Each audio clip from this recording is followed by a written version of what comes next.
Praise the lord అందరికీ. ప్రభువైన యేసుక్రీస్తు నామములో మీ అందరికి వందనాలు. దయచేసి ఎవరు స్కిప్ చేయొద్దు. ఒక్క నిమిషం నేను చెప్పేది జాగ్రత్తగా వినండి.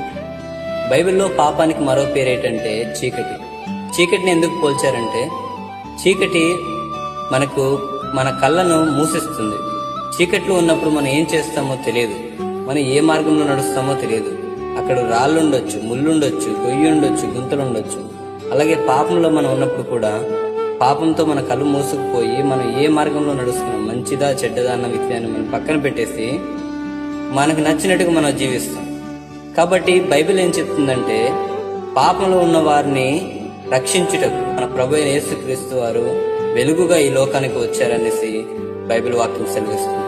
వెలుగుగా వచ్చి మన పాపపు చీకటిని మొత్తాన్ని తీసివేసి మనకి నిత్య జీవానికి ఇవ్వడానికి ఆయన సిద్ధంగా ఉన్నాడు. ప్రభువైన యేసుక్రీస్తు వారు ఇచ్చే రక్షణ పొందుకుంటామని ఆ తండ్రి మీ మనసును మార్చునుగాక. ఆమేన్.